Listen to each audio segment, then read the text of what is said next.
Weird Drifts NFT. That's on my PFA right now. Okay, can you talk a little bit more? Hold on, let me invite these guys up here. Give me a minute, man.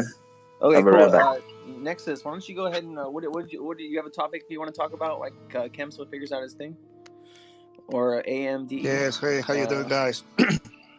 Good. What's going on? Okay, guys. I just wanna let you know that Goblin AI, the first 10K 101 Legendaries AI NFT collection, will be revealed on Monday. This is a one-of-a-kind collection. Nobody has done this before, and you really want to take a look at it. All right. Well, we said no projects, so we're here to talk about crypto and stuff like that. Oh, no NFTs. Oh, I thought that you were talking about NFTs as well. Well, I mean, are you the founder of the project, or are you just Oh, just I'm a team member there. Yeah. So it's just a casual conversation. With we're trying to keep projects out of it. That way, we can have just a good overall talk about the market and just what people are doing. I see. Yeah. But we appreciate it. We'll check it out. Why don't you draw me some information and then I can look at it, and then if I feel it's safe, I can retweet it and stuff. Oh, all right? Absolutely. I'll DM you, bro. I appreciate it, man. Thank you so much. Hey, stay for the chat if you want. Yeah, absolutely. I'll stay. Let me just mute myself, and thank you. Talk to you later, guys. Yeah, thank you. Bye. Nexus, what you got? Nexus, did you want to unmute? I mean, if not, I'll just start talking about what I've been researching. Oh, shit. My bad, folks. Can you hear me now? Yeah, I can hear you. What's going on? All right. Thanks so much for inviting me, guys. It's great to be here. I wanted to talk to the gang in particular about a lot of the narratives that I'm seeing flying around with regards to centralization versus decentralization. Because we're kind of at this bear market tipping point where we're seeing a lot of the more uncollateralized lenders. There's been too many of them. They've fallen apart. And some of the more centralized ones, I won't name names, but I've got a couple that I'm fans of that have held it together, and they've done great. And I'm seeing them try to bail out and buy out, in some cases, other players in the space. And a lot of the maxis, who are all not your keys, not your coins 100% of the time in their sweet, sweet cold wallets, they hate the idea of centralized lenders going around and buying people out. And I think that there's a lot of misunderstanding coming from both sides, where the business-oriented sort of big capital people will spin a narrative that the decentralists are just tax evasive and crooked and don't want to operate in a regulated environment. And the DeFi people will turn around and say, well, you guys are all just greedy fuckers. So it's... I see a lot of this polarization going on, and I don't think it has to be that way. Yeah. No, so I did a Sensei chat yesterday on Near Protocol, and before I got into that chat, I was talking about FTX and these bailouts. So let's get two things straight, right? So Sam Bankman-Fried has a shit ton of crypto. He owns FTX and a handful of other companies. These bailouts are twofold, right? They're one, to stabilize the market, right? And two is that they're here to him offering money, and if whatever it 3 Arrows Capital, BlockFi, whatever the company may be, if they can't repay back the loan, he buys the company for pennies on the dollar. And usually included with that company on pennies on the dollar is the crypto that they still own, which is mostly either their own crypto or some of the people that were on the exchange before that lost their crypto by keeping it on that exchange, right? So it's kind of like it's a win-win situation for him, right? Because not only he's stabilizing the market, but he can also pick it up for pennies on the dollar. But it is coming shit at a discount. Yeah, I mean 99% discount, right? So is there any other players besides FTX that that you think are kind of more? I mean, the more stuff that he owns, I think like I saw yesterday, they're going after BitThumb now. They're trying to buy out BitThumb, one of South Korea's largest exchanges. I mean, FTX is going to be one of the central players in the market for some time to come, and they're going to own a good share of the market. So be prepared to, if you're not going to be trading on their platform, you're sure going to be trading on a platform that they own. Interesting. And the one that I'm a particular fan of is Necksus from Bulgaria. A lot of folks think that they've got their own issues going on, but which is certainly true. But as far as their lending and business practices go, they only operate in the collateralized arena. So they're never going to suffer from, say, the uncollateralized problems that Celsius did when they staked 60+% of their ETH and locked it all away to go bankrupt a few months later. Yeah. No, I like Nexo. Actually, I had my XRP and my XLM on Nexo, and I was, earning, 20 something a day. I do like that platform. I didn't know it was from Bulgaria though. That's interesting. But they seemed. I think they put an offer in to buy one of those. I can't remember if it was BlockFi or it wasn't. It definitely wasn't Three Arrows. But I know they tried to. They raised their hand like they'd be interested in a bailout or to put money in, but. Yeah, man, it's becoming a lot more centralized. No matter what we do, you had the FTC, Federal Trade Commission. They sued, Meta last week because Meta was trying to buy out a big company in the metaverse space, and so they're trying to make the metaverse more centralized too. So, there's a lot of people with a lot of money that are really trying to take a share of their market. You know what I mean? Absolutely. And as somebody who sees both sides of the Bitcoin, as it were, the folks in big money who are looking at it thinking, oh, nice, tasty asset, and the people who in the decentralists who've already had it saying, I don't want you guys to mess with it. Yep.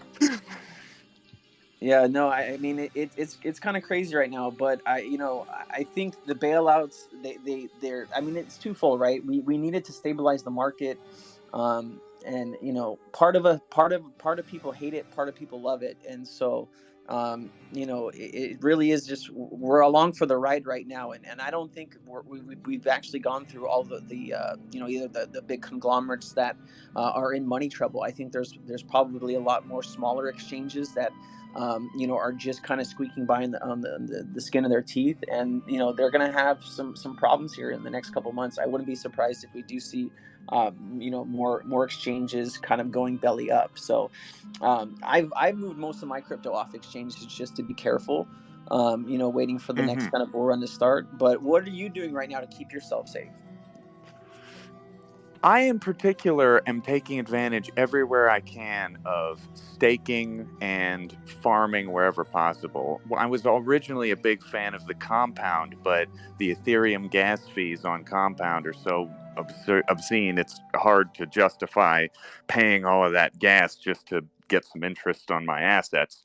I've been using Venus Finance is something I've been using recently. It's basically the same as Compound, but built on Binance Smart Chain. So chop out 80% of the gas fees and you can still achieve the same goals. Yeah, no, I like that. I had a great chat yesterday about Near Protocol, and if you don't know what Near Protocol is, it's basically EVM compatible layer 1 chain. They had a high of about $20 about six months ago. They're back down to about $4. High of 20 billion. They're about $4 billion market cap right now. But you can basically move any Ethereum contract over to Near, and it's 99.9% cheaper to operate on Near. And so it was actually a really good chat we did yesterday for the community at Cryptonairz. But I've been looking at buying up some of these protocols right now that are on huge sales right now, and I think Near DAG was on a huge sale there for a while. I think DAG's kind of creeping up to 11.5 cents this morning. DAG got down to like 5-6 cents. That was a great buy in my opinion. What cryptos are you looking at right now, Necksus, that you're really kind of eyeing or buying up? Is there anything in particular that has caught your eye? Absolutely. There's in particular 3 tokens that are sort of hanging on my eye, and I keep sort of DCAing into them at my possible risk and exposure to crazy volatility. But you guys know the market; it could go any way at this point. The 3 that I'm keeping an eye on the most. First up, of course, you have Cosmos, Atom. I love Atom tokens. You can stake them entirely in a non-custodial wallet for darn near 20%.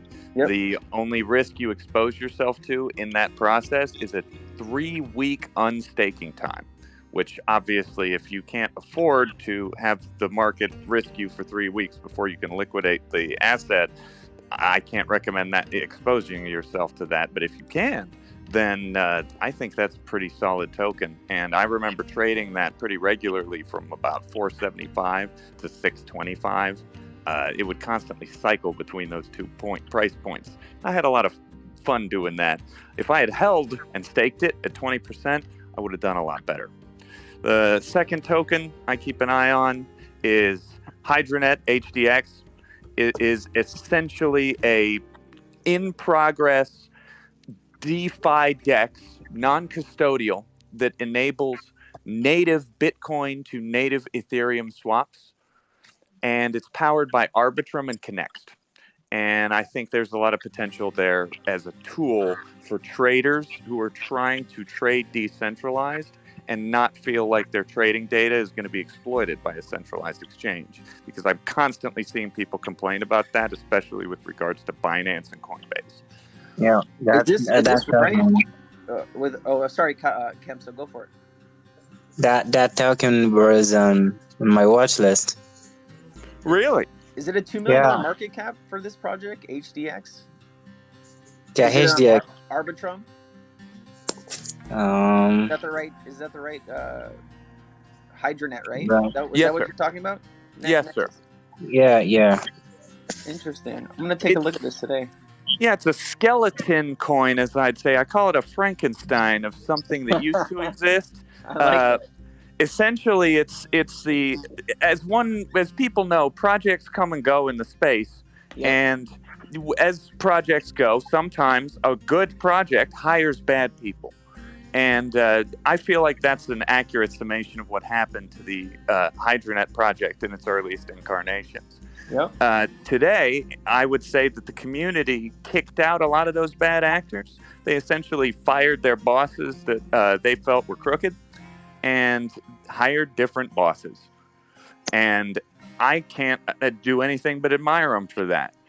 Even if the project has lost a lot of value from higher points, I just still feel that there's a lot of potential because the people behind it have been knuckling down and building.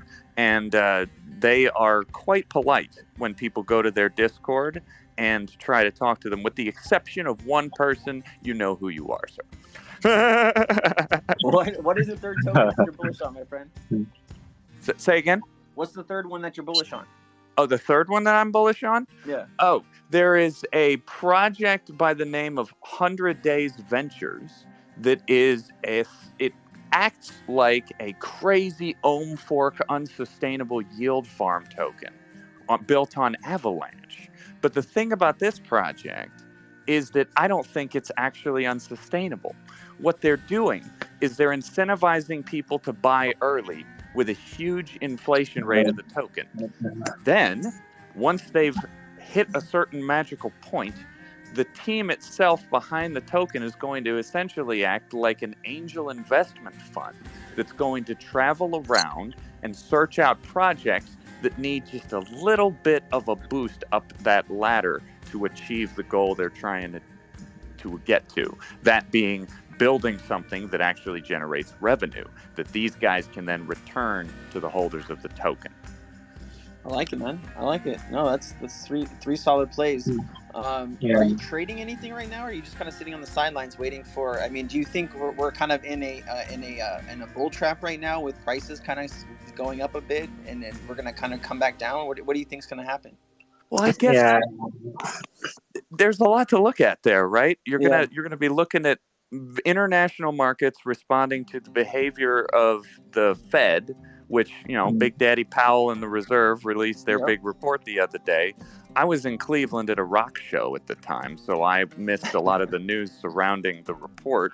But when I came back, it was quick to discover for me that I had gone up in value, which was kind of a surprise.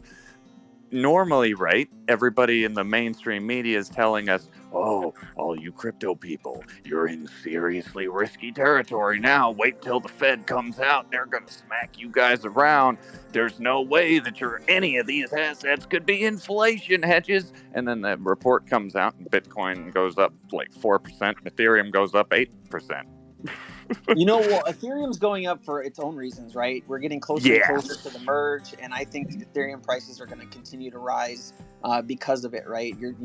From taking their network to proof of stake, which they've been trying to do for years now, and it's finally here. So I think you're going to get upward momentum on Ethereum regardless of what happens, because they're actually putting out the days for when they're going to do this next test net. I think they have to go through 2 more test nets to go through to the merger, but I think Ethereum is going to continue to rise regardless of what happens. And we did have 2 negative quarters back to back, and that is considered a recession in the United States. And so you have Janet Yellen out there yesterday saying we're not in a recession, whatever it is. But technically the last 6 months in the United States, it has been rough, right? With gas prices, food prices pretty much on everything. Gross domestic spending is way down. People are not buying as many new car chips are an issue, right? So people are I was actually watching a thing yesterday about the car market and how they went up. COVID happened, so they ramped down on making new cars, and then all the chips that were supposed to go to these car manufacturers ended up going other places, and then they kind of tried to ramp back up, but they couldn't get the chips for all of these new cars, right? And so it's an interesting time that we're in right now as far as the market goes. But I think the auto market is in trouble right now because they've done a whole lot of loans. I think the repo market is what it was in 2020 already this year. I think there's like 2 million repos already in the U.S. for the year, which is crazy. And we still have another 5 months left on the thing. So, I think, they're raising rates to combat inflation. When you print, 70 to 80% of your total supply of money in 3 years, that's going to happen, right? So I'm definitely using crypto as a hedge against inflation. I'd say the top cryptos that I'm really bullish on. I mean, most people know this is like XRP because of all of the connections, banking connections.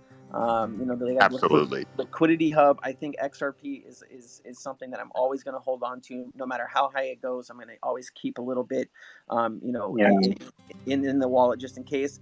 XLM Stellar, right? You had the BIS partnering with the Bank of Indonesia, on some finalists for CBDCs. They pulled, Stellar, R3, Ripple, to name 3 out of the 20 finalists. That report was on July 12th of this month. You cannot knock that kind of, that forward progress, right? QNB Bank, which is one of the largest banks in the MENA region, the MENA in Africa region. QNB Bank is a Ripple partner, right? So that you're talking about the biggest bank in Africa in the MENA region is a Ripple partner. So, those are things you can't say no to, right? Those are the things you can't really turn your back from, because those are real partnerships and they're out there bragging about it, right?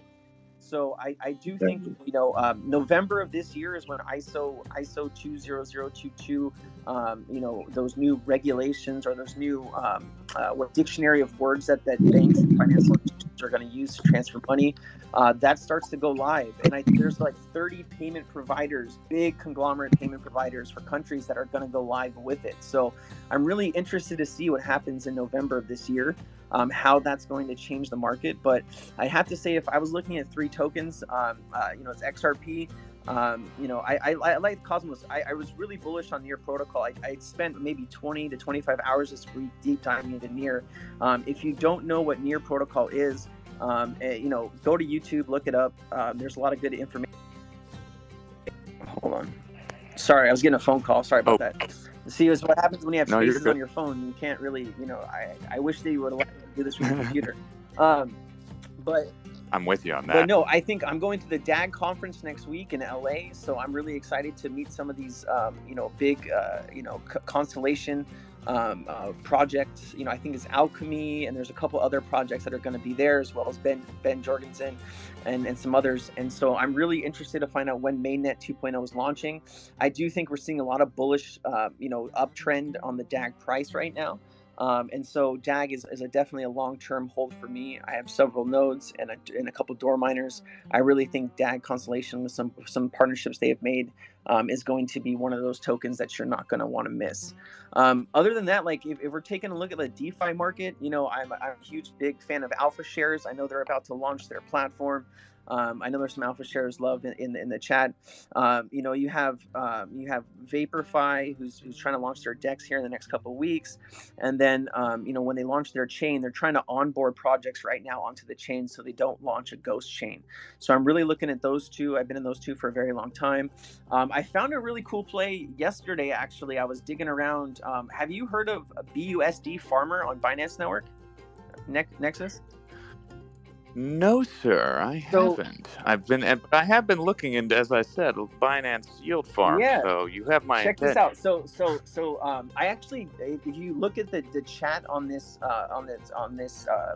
Spaces, I actually put the link to this thing. And so what this is, right? There's only $12,500 locked up into it right now. You're locking up BUSD. Daily APR is 12%. Yearly APR is 4,300%. But this is what I found interesting, because I hear those numbers and I'm like, this is never going to last. This is going to go, really quickly. But there's, you have to hold whatever you deposit. You have to hold in for at least 12 days. And if you try to pull it out, there's a 90% tax that goes back into it if you try to pull it out early. So there's only $12,500 into this yet. I haven't had the chance to look at the smart contract with my team of people, but I just threw $7,800 into this yesterday to see how it would turn out. And so far, I've made about $70, $80 since last night on a $700 investment. I don't know how this is going to go, but I just thought it was something that was, it piqued my interest. With 90% tax, you have to hold for 12 days minimum. And then at the end of the time, you either have to compound or claim your rewards. They force you to do one or two. So I do think this could kind of take some steam and start picking up. If it's in fact a legitimate project, so I just thought it was an interesting DeFi play I found yesterday. Well, it's interesting you mentioned the merge with Vitalik, because I kind of want to go back to that for a second. There's a lot of conversation in the mining community going on and speculation surrounding the merge, as there always is, because the famous EIP 1559 famously changed the way rewards are distributed, as such that miners felt like they were being shafted. And as a trader and a miner both, I can see both sides of the aisle on this one. The traders want cheaper gas fees so that they can trade for more frequently and for cheaper. The miners would love the gas fees to go to them. They would just like to make more money. But at the same time, they would like to feel like they're being rewarded for all of this power they've spent and all this money they spent upkeeping this decentralized network. And when the thing shifts to proof of stake, my friends, yep, if you didn't have money, or if you needed liquid capital too frequently, then you couldn't sit on 32 plus Ethereum and have yourself a nice fat validator node at whatever the price of Ethereum is. You just couldn't afford to do that. You were selling whether the price was 1,000, 2,000, 4,000, it doesn't matter. You had to sell. And that reality places a lot of miners at a capital disadvantage when Ethereum merges. And the folks who've staked have staked at all sorts of different price points over the past couple of years. And that's a lot of asset value to have to lock up without being able to touch it until the beacon chain gets merged with the main net. So everybody's, at least in my net of the woods, my part of the woods is saying to me, hey, Necksus, you know what's going to happen when they merge that beacon chain, right? A bunch of those nodes are going to become open supply on the market, because those people are going to wash out those losses from the past year. That could very well happen. And also too, people that own a ton of mining equipment for the, Ethereum, where are they going to go? What, Ethereum Classic, Flux? I know there's some other places that they could go mine, but you're going to have just a huge amount of miners either coming onto the market. I do see people either selling their rigs cheaply. There's just going to be a huge influx of mining rigs available. So either, if you want to get into the space, I would say wait for that to happen, because I do think you're going to have a lot of people that are going to sell their rigs, and you're going to have a lot of people that are going to want to get into some of these other currencies. But what do you feel what's going to happen with all the mining rigs? Well, it's a profitability calculation, right, guys? Like, if you're a miner and you live in an area where the power is cheap, or let's say even free, that you've bought a solar farm, right? You've got free power from the sun or wherever else. It's renewable, it's sustainable. It doesn't really cost you anything outside of the initial investment and expense to get your hands on the equipment. So once you have the equipment, if you're generating crypto in any value point and it doesn't cost you power, then once you're past the return on the mining gear, at that point you're doing fine no matter what the price of the crypto is, because as long as it has a sale value, you can do something with that. You can make money off of it. The problem comes when we see the bear strike and strike hard, because when we all get clawed and Ethereum drops 50%, then some, not all, but some of these miners are in areas where now all of the equipment they have is actually too expensive to run for the return that they're actually getting. And if they are economical and trying not to lose money, then they are going to turn off the miners. Yep.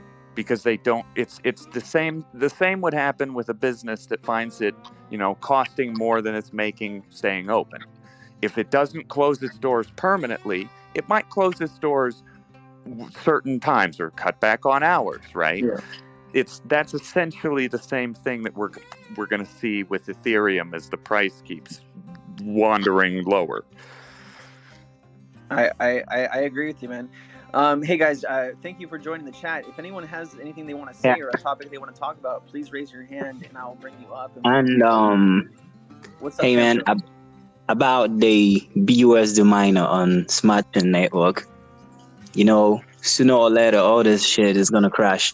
So I guess I advise you to be among the early investors, so you can take your profits and all that. Yeah. That's advice I give anyone who's buying something that's speculative or has the eight-figure APY. Yeah. No, I mean, I think we're getting closer and closer to global adoption and regulation every day. This week there was a bill introduced into the Senate talking about capital gains in the United States. If you're going to buy something that's under $50, that wouldn't be considered a capital gains expense, right? And so I do think as we get closer and closer, you're going to get more bills that are going to be pro crypto. And I think crypto is something that, both sides of the aisle can get on board, right? It's not like we're talking about like certain things of healthcare or guns or something like that, where we really just have a divided aisle, right? And so yeah, you would think, right? So I do see, we're getting closer and closer. And, I know there was a Deputy Secretary of the Treasury, Wally Adeyemo, who was just put in there a couple months ago. He's really pro crypto, and he spent 2 years at BlackRock and then going back into government after that. So he's seen behind the scenes of what crypto can do. He really understands it. And I'm really hoping that one day Janet Yellen retires, and he does take over the Treasury and is able to set, policy. But did you see that, Necksus? I was really glad you brought that up last time. We talked on Delta Finance. That was really informative, and I dug into that a little bit. I'm kind of with you on I'm not bearish on the guy. That's for sure. He certainly seems like a smart guy with experience who knows what he's doing. But that said, I still recall our friend Tulips having some reservations that he was quite vocal about. And I still feel him on that, because a lot of these decentralist guys, I think they'll be happy with the $50 bill. Like, it's definitely a step in the right direction. But I think some of them are just so resistant or reluctant to even the idea that we're all coming to a negotiating table to talk about this stuff. Yeah. And the rules by which they govern crypto and crypto trading are something that a lot of us are watching very, very carefully with a magnifying glass. As I'm sure everybody knows, Bitcoin's a commodity. It's not actually a security. They're still wrestling with that, But Ethereum, they're kind of thinking Ethereum might be a security because of the proof of stake stuff. It's definitely security, man. Okay. Ethereum, So let's talk about the implications of that. Ethereum did an ICO, right? What was it? 1 Bitcoin for 1,000 Ethereum, or 2 Bitcoin for like 2,500. I mean, the videos are out there, right? So when you do an ICO like that, that's considered, that's a security offering, right? When you look at something like XRP, right? They didn't have an ICO, right? All the tokens got moved over from, God, what was the original company that they had? Was it? Oh God, I can't remember the original company, but it wasn't Ripple Labs. I know that. It wasn't Ripple Labs, no. But those tokens got gifted to Ripple in the end, right? So I would say at the end of the day, Ethereum is more security than XRP is any day, and XRP is out there trying to fight for its life, in the United States, with the SEC. Yeah, as they charge that, yes, it is a security, and you sold it in the U.S. illegally. Shame. I think I think with the SEC lawsuit they put in some woman, that they argued in court. I don't know if it was 2 times ago or last time, that she had no court experience. She ended up screwing up on 2 or 3 different things. I think the SEC's kind of given up on this Ripple case. I think there's things that Judge Netburn has asked the SEC to produce, and they don't want to produce it because it'll basically blow up their whole case, right? So yeah, I think you're going to get a settlement here. I don't think XRP or Ripple, they want a settlement, right? They want to be able to come to some kind of judgment, and I think that would a judgment from Netburn, would be positive for the entire crypto market. I think you'd see a huge rally if XRP ended up winning that, because it wouldn't just be a win for them; it would be a win for the entire crypto market, right? Hell, if it was me, I'd want a victory after this many years of getting my tail kicked in a courtroom. My coin's down 80-90% from where it was. Guys, let my coins go. Yeah. No, man, there's just so much going on right now in crypto. I just think it's a great time to be in it. Regardless of the market, we're gonna come back, whether it takes another couple months or a couple of weeks. We're just gonna have to see, what really happens. A lot of stuff's pumping right now. I'm looking at, the rankings right now. I see a lot of green in the market right now. So people are coming back. They're buying. Yeah, people are buying now. Yeah, here in the past 24 hours, the top 50 tokens are all green right now. Ooh. Always pretty tight. Yeah, another 100 billion entered the market from yesterday. So 50 or 100 billion entered since yesterday. So I don't know if this is some kind of bull trap that's kind of been building here, or if this is, if we're heading kind of in the right direction. I do think winter months are especially here in the United States, are a little bit more formidable for crypto. You're like October, November, December timeframes. I think a lot of people jump into crypto, early September to try to make some money for Christmas, and then they end up cashing everything out, Christmas and New Year's to take advantage of that. What are your thoughts on that, Necksus? I'm looking forward to hearing what your thoughts are on the market. Oh, this market is wild, you guys. Honestly, I'm a business student, so I consider myself a neonate. I am an apostle at best, by zero means a sensei. My community styles me a shaman on the hill. I'm basically the guy in the smoked out hut that everybody wants to go to ask me to try to visualize the future. And we'll all sit there 6 hours later. Some of them will think they've reached enlightenment. Others will think I'm just a nut. Oh, that's funny, man. But as far as the market goes, I think we're still in for some more turbulence. Yeah, I agree. It's going to be that classic Bitcoin going up and down the roller coaster thing. Yeah. No, I think Bitcoin needs to get over 35 grand before we can really start talking about we're back in the kind of like a bull cycle. Right? Yeah, for me, I think it's a bull trap. Yeah, for me. It could be. Well, in my community, we've got the Bear Brigade, and the Bear Brigade is always saying short everything to zero because that's their, mantra. And they're thinking, though, that if Bitcoin can break its resistances and hit new support in that 35K region, that we could see 38 to 40K. And that would be the magic dot as far as those guys are concerned. Absolutely. Hold on, I just wanted Jordan asked to speak. So, Jordan, what's going on, man? What did you want to talk about, or what did you want to comment on? So, I actually know a little bit about the HDX project that Necksus brought up earlier. And someone else had said that they were very shitty on HDX. I was going to bring that up. I wanted to talk about that. I thought that was interesting. We can have a discussion about what we like and don't like. I'm totally down for that. But Jordan, go ahead and express your feelings, man. So here's the thing about the project that sets it apart from everything else. They leverage state channels in a kind of non-custodial way from all other DEXs. And that is what facilitates the native BTC to native ETH state channel transfers, essentially. So this thing actually runs a set of order books, then leverages non-custodial state channels to just zap assets between non-custodial parties, like end user to end user, with their hub unit as a medium and routing system. So when you add this layer of technology into the mix, the SEC isn't going to have any idea how to kind of work around this from a legal standpoint, because there is no middleman holding the asset in the terms of like a normal exchange. This is just peer-to-peer swaps in seconds. Would you say it hasn't grown in popularity because you can only really buy it in one place right now? It looks like it's on Whitebit. I mean, it looks like you can swap on Uniswap, but there really doesn't look like there's any volume.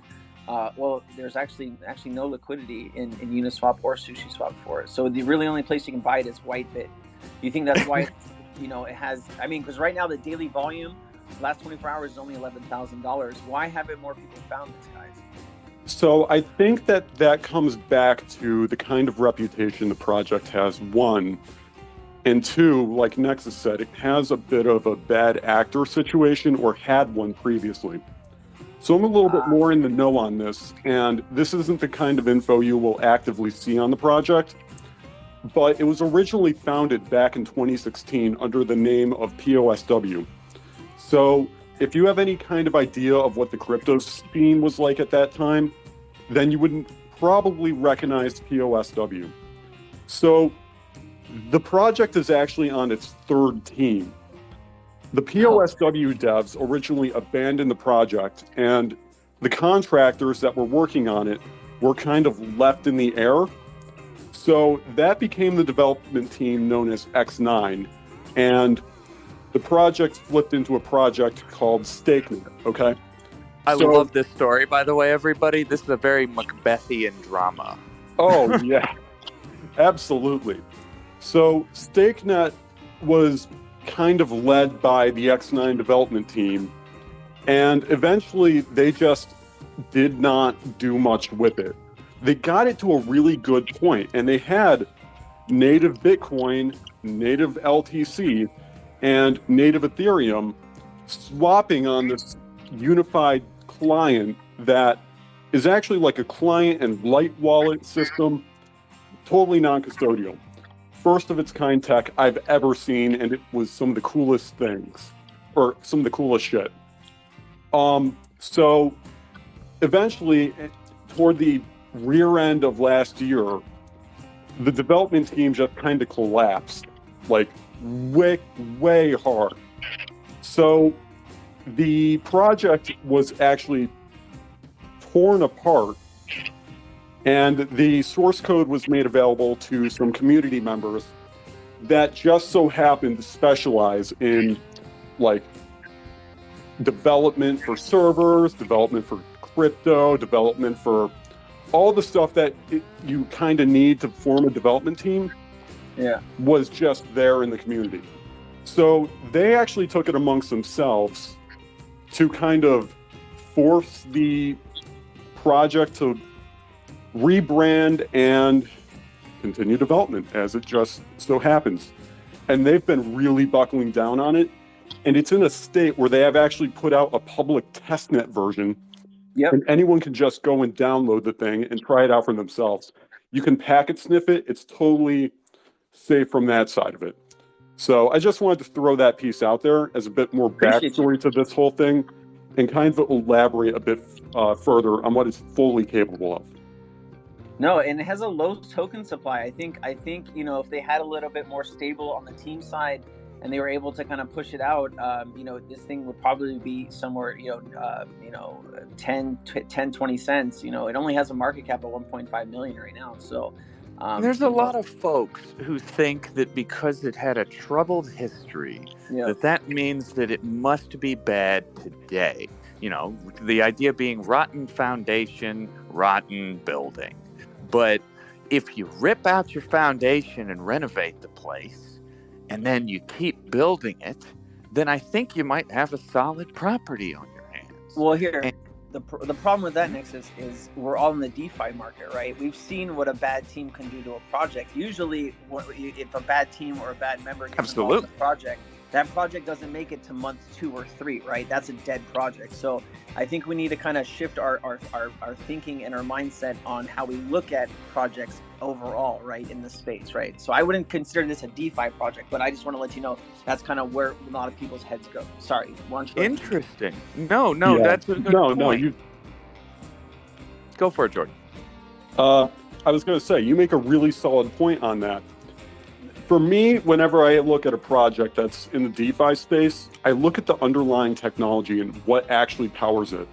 I would argue that in this instance, technically it could be considered a centralized project, but I also consider it a decentralized project because, well, yes, the code is all closed source and they only have a single hub unit active.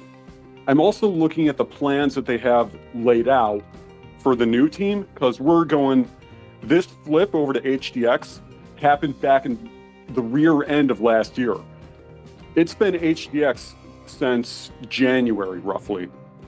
And they did actually bring over the whole community with a one-to-one swap from StakeNet to HDX.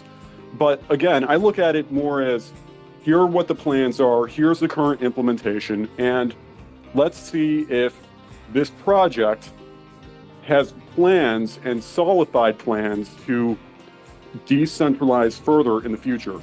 Yes, they need to have a centralized base for testing and shit, but that's only for the testing environment. And on technology, I personally have a somewhat different outlook than most crypto investors might. And that's going to come because my entry as an investor to the world of speculation came when I invested a sum of money in 2017 in a friend's data and advertising company. And that data and advertising company had a turbulent start, but turned things around with good leadership. So well said. Keep going. Yeah, so having seen that happen in the real world with a technology startup company that people I knew from college, I invested in, that I call it my blood and sweat fund from grinding away at retail and selling alcohol at a counter. But obviously, I didn't want to do that forever. That was just what I was doing to survive after college. No, I'm looking at this thing. So right now there's about 770 holders. Right, we don't count the wallet, that's holding all the supply. But the smart contract wallet. We don't count that. But it looks like if you wanted to buy 1% of this total supply, it'd be about 18 or 18.5 grand right now. I'm actually going to reach out to this project. I want to see kind of who's in charge of it now and what they're doing. You piqued my interest on it. So guys, we're talking about Hydranet HDX right now. If you just joined and you don't know what we're talking about, it looks like Hydranet went through a couple different teams, and they're looking, hopefully to turn things around. But I'm going to reach out to them on Twitter, see if I can get a little bit more information on what they're doing. I think it's a very interesting project. And as a trader myself, and miner, I'm very much interested in the idea of having a non-custodial trading wallet. That's something that very much appeals to me. And obviously, you can kind of do that with Uniswap and a lot of these other platforms. But I guess the problem I have with Uniswap comes more than just the incredible gas fees that it takes to operate on Ethereum. There's more beefs than that. Yeah. And I mean, you also have the issue with the layer 1 chain. Do you mind if I dispel a really a big miscommunication? Please. Real Enlighten us. fast. All right. So we first need to tear down the common conception of what the L1 and layer 2 states mean, okay? Don't get me started on layer 0, Jordan. Oh, please. You know my opinion on layer 0 already, Nick. So layer 0 is just a marketing term, and it refers to the layer 1 chain as a whole, okay? So anyone claiming that they're building below or at the blockchain level is talking out of their ass. We know this because layers are actually binary. So you have either on-chain or you have off-chain. If there's a chain anywhere in the mix, regardless of what project it is, then hypothetically, it is a layer 1 chain. We know this because Polkadot has a chain, like the parachain thing that they have in the middle, that all the other chains build off. That's still a chain. It's layer 1. They have to rely on layer 1 validators to generate new blocks to the chain. The only layer 2, or only time that layer 2 should be used properly, is when the asset can be transferred without making a block and being validated by the block validators, okay? So in this instance, yes, you would need to make a layer 1 transaction to open up a state channel, but once that channel is properly open, the asset is no longer being validated on-chain and is being validated by watchtowers that ensure compliance between the various chain transactions or off-chain transactions, okay? So the only time that you should hypothetically be making a layer 1 or layer 2 transaction, or really the only time that you can tell the difference between them, is if a block is being made on-chain or if it is not. And I guess that brings me to the Lightning Network, right? Because we are going to, something I see in my community is 1,000 arguments about, I don't want to have anything to do with the Lightning Network because the Lightning Network is a centralized facsimile of a decentralized blockchain. That is factually wrong. Okay. So anyone can load up their own Lightning Network node. It doesn't matter if you bring down a node or if another node goes up or whatever. The problem is that the core node, because I'm not sure if you are aware of how these state channels work, but all channels must have an equal amount of collateral with them. The Lightning Network just serves as a router to it. So let's say you line up 3 or 4 people, right? Each one of these people have one state channel connected to another person.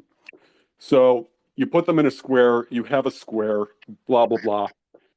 To receive a fund or receive funds from the person that you are linked up to, you need to have an equal amount of receiving balance in the channel to essentially get the asset back. It's like you fill up a treasure chest, right?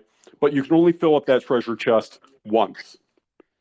Unless you decide to empty the chest and then put more, even more like treasure in it, okay?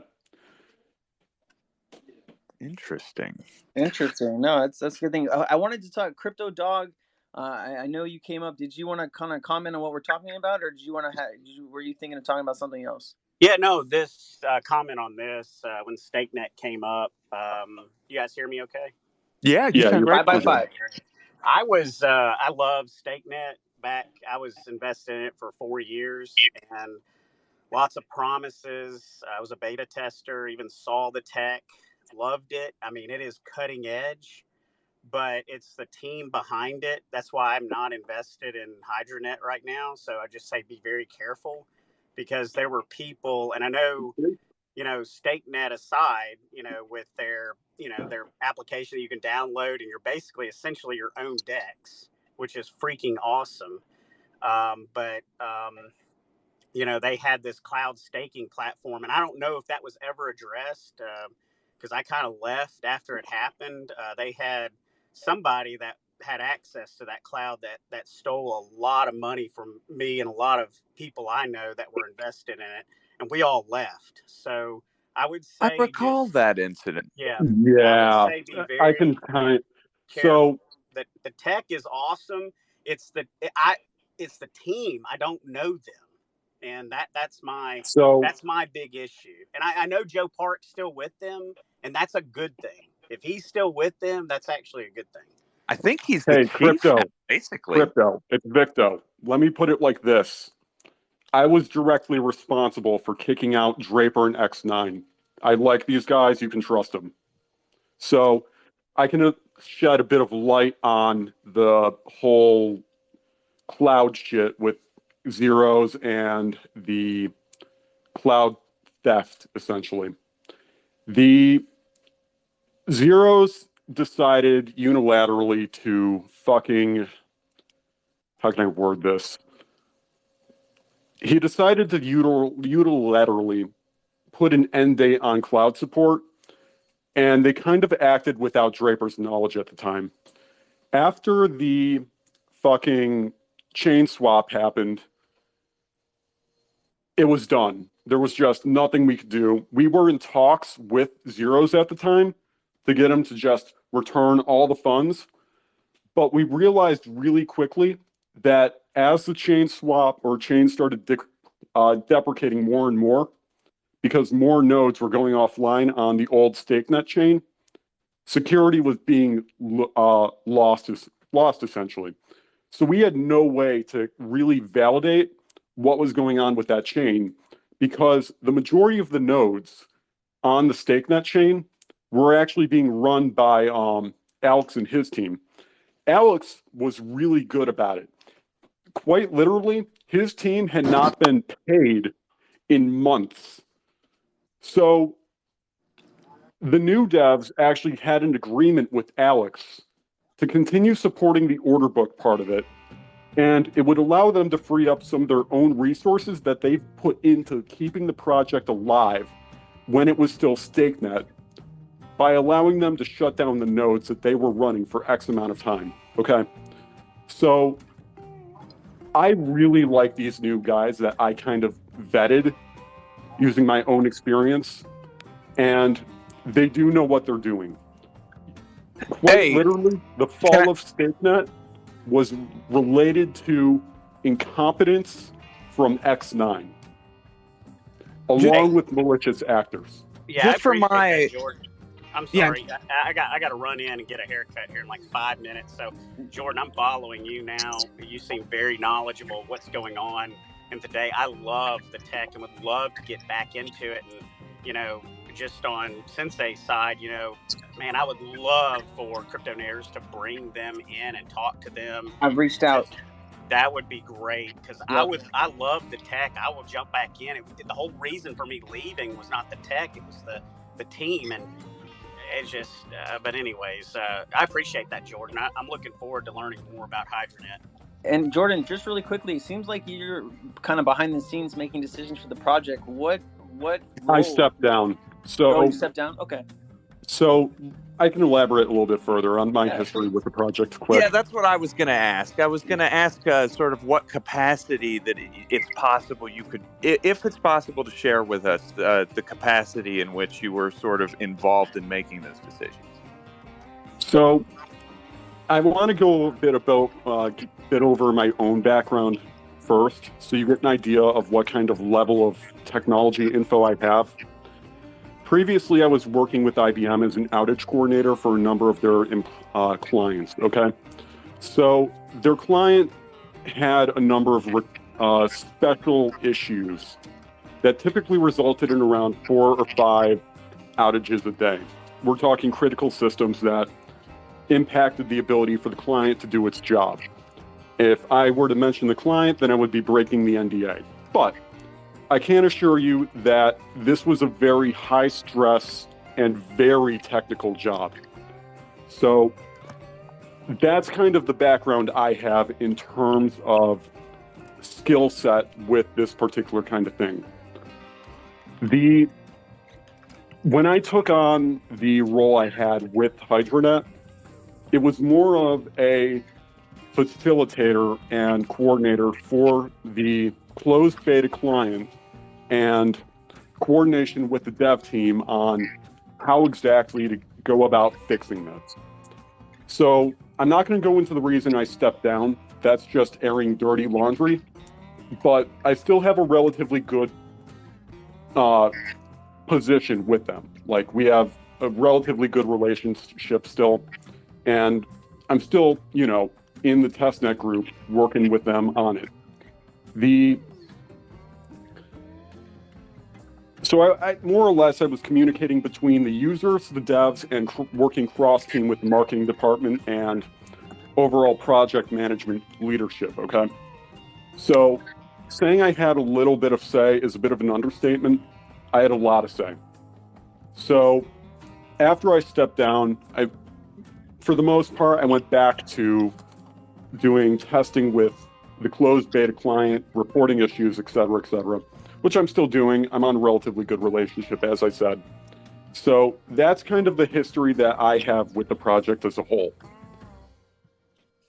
Does the project itself right now have funding to keep a team on, or are you guys looking for funding? I guess you're not behind the scenes right now, but when you left, what was it like? Can the project afford to bring on these new people to bring the project into the next, Q3, Q4, roadmap that they're trying to do? Everything that we had at the time has been made perfectly transparent to a very high level. You can see who's on the team. Obviously, not going to dox themselves because this is the third team that the project has had. Yeah. And they're getting a lot of hate mail as it is about the stuff that other people did who aren't them, which I still find troubling, but what can you do? So you'll have to excuse both me and the team for keeping ourselves mostly doxed. Obviously, my first name is on this, but that's just the first name. You're not going to be able to really locate me personally. Everything, though, in relation to what is going on with the ops side, aside from really critical issues, like there's a bug with the staking contract right now, but the bug impacts like Ohm, it impacts all the other forks of Ohm. As far as I know, they actually communicated with Ohm to kind of spread the word, and they're working on their own fix for the contract, which they're going to communicate back to Ohm when it's done, and implement it into the chain, bringing staking back online. Shit like that. That's kind of like we're working behind the scenes to get this shit fixed. But other than that kind of level of work, everything is super transparent to the point where you can even go into the treasury, see how much is in there, in what assets, and then the vesting contract, that is perfectly transparent. You can see who is working on what their role is with the project, how much they're being paid in HDX for it. So as far as I'm concerned, in terms of transparency, everything is open. All right, fair enough. Well, I'll work on getting the team in and getting some more information for my community. We have been talking about Hydranet here for like 20-25 minutes. Is there any other subject you guys wanted to touch on before we end it today? Ooh, good question. I touched on the commodities versus securities thing. You did. Did anyone else have any questions, or? Yeah, anyone else? We do have a small audience this morning, so if anyone else wants to, say something or come up or anything that they want to talk about really quickly. Get our thoughts on a project or a coin or something. Hey, so I was actually going to say, this is less related to StakeNet, but more the overall sentiment of the SOC and how state channels function. because, well, HDX is the one utilizing these state channels in a practical way. You have to look at the repercussions of the state channel technology as a whole, because we already see things like Kraken and like other wallet apps integrating the Lightning Network for BTC. But the problem is, when you use those systems, there is no trace of money moving around. So I guess the question is, when we fully have the ability to trade assets using this technology, how is the SEC going to react to it? Well, I'm really hoping that the United States builds a special crypto team to go after, or if that is a different branch. But I don't think the SEC should be the one out there leading by enforcement. I think I agree. The SEC already has a bad taste in everyone's mouth, over the world. I mean, even people that don't live in the United States know who the SEC is and how garbage they are. So, I really think that they need to put somebody else in charge of being the watchdog on the crypto market. I don't know if that's the CFTC or Trade Commission. I don't know who that is, but they really need to figure that out. Yeah, they do. Agree. And the whole thing begs another question, in a sense. If we can trade decentralized peer-to-peer truly quickly and with as minimal fees on the trader's side as possible, then it truly opens up a whole new universe. And the question that still remains in my mind isn't so much, what are we going to do about, like, good tools? Like, I would consider the future iteration that works and hits mainnet and trades Bitcoin to ETH and all the USDCs and everything else. When that hits, that's what I'd call a good tool, because it can be used by people who are good at trading to make money. That's a good tool. But there are such things as bad tools too. And the first one that comes to mind, and I might take some flack for this, is Tornado Cash. Anybody know what Tornado Cash is? Who do you think developed Tornado Cash, man? The people that need to launder money and move money. I guarantee you the people behind Tornado Cash. So that actually brings to an interesting point in relation to state channel tech. Like it or not, the HDX platform does have the potential to be a money laundering system. Because that's why I bring up Tornado Cash. Yeah. So, again, not trying to get into the whole HDX conversation, but it's the only one leveraging this kind of tech, as far as I know. The fact that we have on-chain and off-chain tools like Lightning Network, Next, Watchtowers, et cetera, that when a state channel swap occurs, there is no delay. There is no validation of the on-chain network, right? We don't have any kind of additional info for even isolating the location of people activating or doing these swaps. So what is the enforcement arm to do? They are supposed to do some kind of policing on who gets what valuable stuff and where, because people are going to want to be selling that stuff into their native fiat. So that's that moment where the asset gets exchanged into fiat. That's the part that the enforcement arms care about. So that's the point at which, if you're laundering money, they're going to try to catch you. Yeah. But what happens if you don't decide to send it back into fiat, or you wash it via other trades, right? So the question is, how do you catch it? Because the medium that you use to launder it, by default, has no logs. Well, that's the hard question that, honestly, none of us are going to be paid to answer. Oh, for sure. Yeah, no, I know. I think what we need to do is do a little bit more investigation. I don't think getting into the tech on HDX right now is probably the ideal thing, since it's a risk. Yeah, well, and I think the people in the audience might not understand the tech, and we're just going to have a 3-person conversation here about it. So, yeah, no, like I said, I wasn't trying to get into the HDX tech, but state channel tech is coming. and people need to be aware of what it is actually capable of. And buy state channel tech. Yeah. It's already here. We already have Lightning and Connects. I mean, even sellers of state channel tech. That's right. And I believe Sensei's big on XLM, aren't you? I am. Well, I mean, XLM and XRP are the same thing, right? I mean, it's the same code. So if that's what you're saying, XRP is the same too, right? Yeah. Yeah, technically. Interesting. All right. Well, let's do this, guys. Maybe we continue the conversation next week. I just wanted to give anyone else in the audience a last opportunity if they wanted to come up and ask anything or talk about anything before I jump off for the day and continue this next week.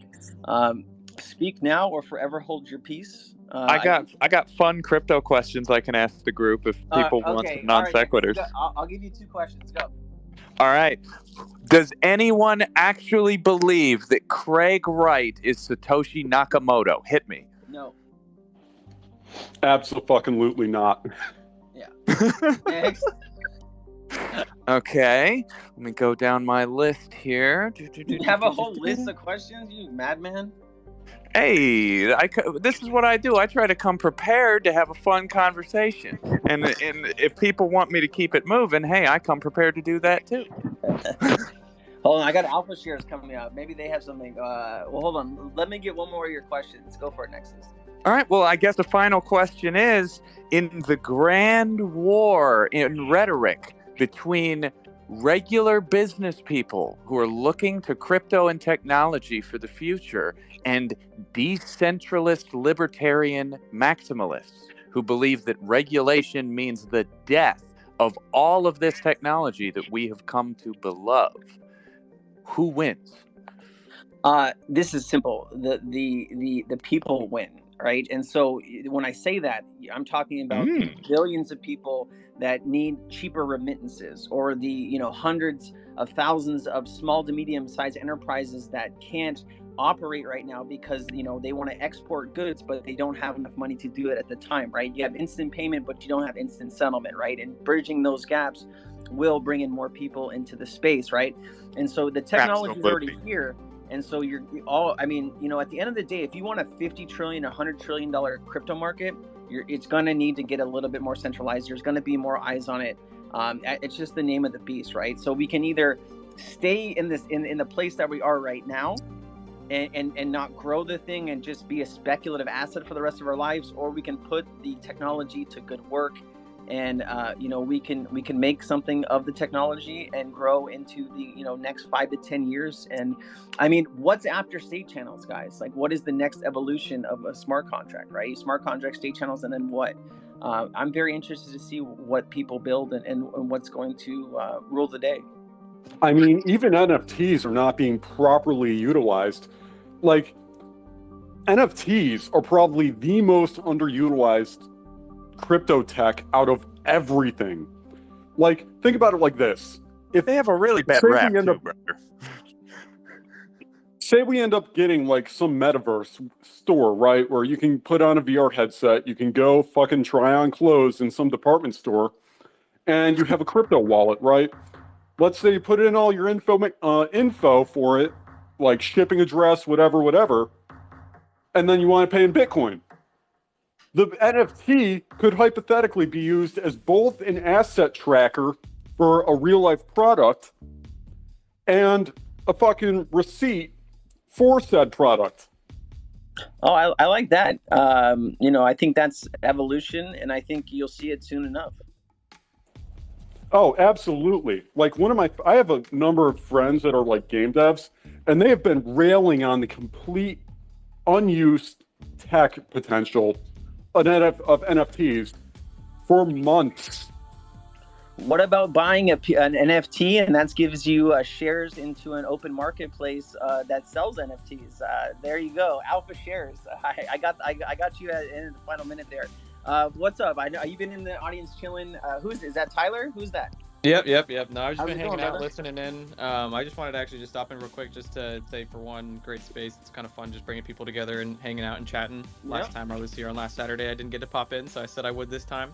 Nice. But no, exciting times because we're actually just about to put everything up on testnet and do a full round of testing today. So it'll be just moments, maybe just later on today, I'll be able to let you know when I can get Let you me in in. there as well. All right. Well, That's awesome. I'm off tomorrow, and I'm hanging out Monday, so I got nothing but free time to dive into whatever it is you want to show me, man. And I look forward to it. There you go. Yeah, we're right in the precipice of everything, and it, like I was saying, just right now I'm waiting on John to send a message to everyone in the group chat that, hey, we're all deployed on testnet and let's go get tested. And so we're testing everything, testing the auction, testing the time slots, testing whitelist, testing the mint, transferring, buying, selling, collecting your rewards, staking, everything. Congratulations, I'm man. what you guys are actually doing, but that sounds mildly interesting. I'll give you a quick. There you go. Quick Give him pitch. the helicopter. Please. Yeah, why not? So we are building. I mean, the majority of our team comes from the DeFi sector of Web3, and so we realize the benefit in, really a lot of these projects in what was called DeFi is really just like Ponzi, if you want to. That's really what the sector should have been called. But what it did kind of bring to people in terms of value and insight was the value of like a passive income protocol, of a true passive income protocol. If something could actually provide passive income, the vehicle of that passive income could be easily. I guess you could say cryptocurrency, Web3 blockchain technology could easily become that vehicle for that passive income protocol, far easier than Web2 applications. And so you saw that with Node applications, Node as a service, so on and so forth. But those services, they ended up becoming too bloated and not able to actually pay out rewards that they kind of promised, and so on and so forth. But what we took from there is we wanted to be able to provide some sort of passive income protocol to an exclusive group of people. And that exclusive group of people would be anyone that holds one of our 10,000 NFTs. And what industry did we want to target? Well, we know that for a node project, at least the ones that were coming up for the past 6-12 months, they were all dependent on new investors, someone coming in and buying their tokens, turning 10 or so tokens into a node, and then 60 to 70% of those tokens that were converted into a node are used to pay the rewards. And so very dependent, 100% dependent, I'd say, on new investors coming in to be able to actually sustain those rewards. So what we want to do is look into a true business model, something that actually provided or generated real income from real profits, and enough profits that could actually be dispersed and pay true passive income to, let's say 10,000 holders. And so what we did was let me ask you this real quick. Go ahead. Are you paying out in your own token, or are you paying out in ETH or whatever chain you're on? So I'll finish my pitch and then I'll answer all your questions probably. Okay. So what we decided to do is look at the market in a whole and see what are we going to target that could actually bring in this amount of money, and that's the NFT space. The NFT space going from a $600 to $800 million volume, year in 2019 and 2020 and 2021, it going above 12 to 15 billion dollar in volume. We knew that was a growing industry, something that's predicted to be, a $200 billion volume by 2030. So we wanted to take a part in that. We were one of the big players. The biggest players, OpenSea, LooksRare, they were doing at the time $100 million a day, taking a 2.5% fee, meaning they were making $2.5 million per day straight profit. We could take a little bit, even 1% of that market share, and we're doing pretty well for ourselves and our holders. So how does that work? Well, let's say we were taking 1%, doing $1 million a day in volume. 2.5% fee, very standard across the majority of the top marketplaces. Same with us. We're taking a 2.5% fee, but 70% of that fee goes back to our holders. How does that work? To answer your question that you just had, when someone goes and converts on our site and goes and buys an NFT, which we're going to be multi-chain, whether it's on AVAX, Ethereum, Polygon, Phantom, we'll be on Solana as soon as we can. When someone goes and purchases or sells an NFT and there's a transaction fee that's taken, half of that transaction fee is automatically taken from our contracts and split and put into or actually not put into a pool just yet, but it's actually used to purchase our alpha token on the open market. And those alpha tokens are deposited and split up into different reward pools that people can claim through their dashboard. And so you do claim your tokens in alpha, but it's constantly dynamically paid. The fees are taken in AVAX, Ethereum, Solana, Poly, whatever chain that you're trading the NFT on, but then it's going to be converted into alpha and paying you in alpha. And so the protocol also siphons liquidity, if you will, away from other chains that you're operating the NFTs on, putting them into Avalanche, which is why we're actually right now looking to receive a grant from Avalanche Foundation for bringing a ton of liquidity from other chains to Avalanche. So I only have one comment, and take this more as a criticism, given that I kind of, during our own investigation for our own project, we found that this was actually a really bad idea. Ugh. Dumping your own token is a freaking bad idea. It doesn't. No one If you dumps the do it- token. There's no sell pressure on the token if every single token that's dispersed as a reward is something that's purchased on the open market. Right. But here's the thing. Interesting. Here's the thing about it. If you dump your own token, because let's say holder A, B, or C wants to get out of their... Explain the dumping of the token, because there's no dumping of the token from what I explained. So let me give you our perspective on it first, so you get an idea of where I'm coming from. We have with our token, formerly my token, but with our project HDX, we had a massive amount of old tokens that were converted from our previous project, StakeNet, on a 1-to-1 ratio. People at that time of the trade changeover decided that they wanted to get out, pushing the price down to 0.01. So because of the mechanisms in play, we were going to be distributing, buying up HDX and giving it back to our holders. So the users were actually getting up, receiving HDX in response for DEX trades via state channels, which 0.35% would be, well, that was DEX fee at that point. So HDX was being perpetually bought and given back to the holders. But we determined early on, when I was still on with the team, that people eventually would want to get out of the project despite the passive income, for the sole reason that it just might not be exit strategy, boss. Yeah. So we found out that lining up the exit strategy with those people would not be ideal. Essentially, they would just be selling HDX, which would break the protocol own liquidity and cause a bit of a cascade in price going all the way down, back to the start.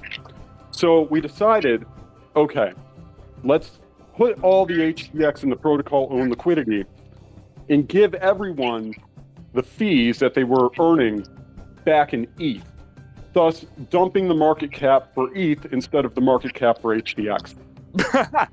But what I'm saying is, but that's not applicable. There's a bit of a confirmation bias there with your own protocol.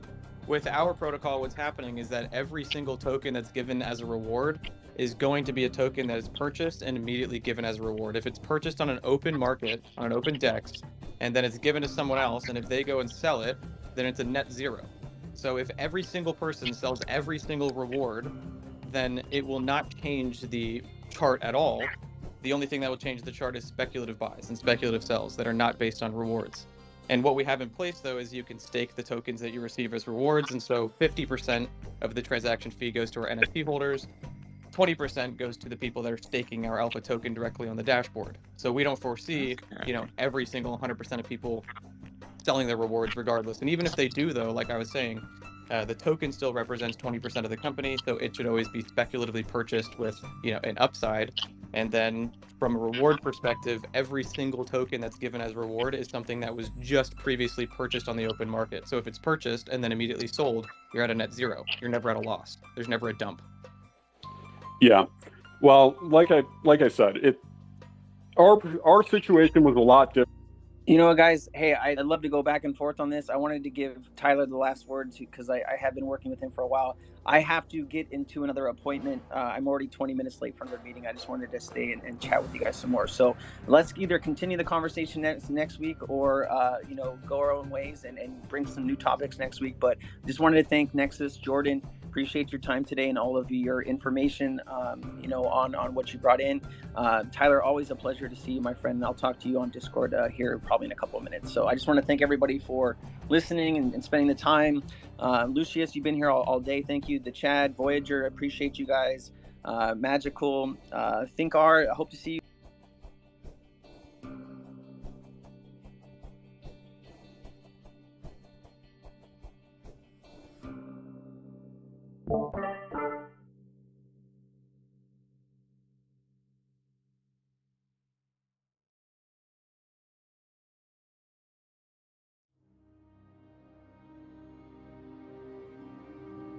Well, that was interesting. Awesome. Loved being there. Thanks for joining us, Victo. You kind of hijacked the conversation, but I'm not shocked. That's kind of what you do. Thanks to Crypto Sensei and everybody else for joining us, especially Crypto Dog. I loved hearing your story about the early investment of HDX and that you feel the same way about the technology there as I do. Awesome. Thanks to anyone on Twitch who joined us for this. Thank you so much. Hopefully we'll have some more of this very soon.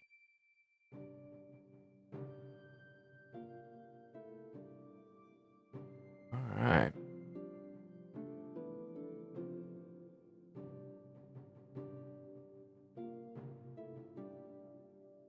Thank you so much, everybody. We'll be bouncing out of here for now. Take care, stay safe, be well, and always stay curious.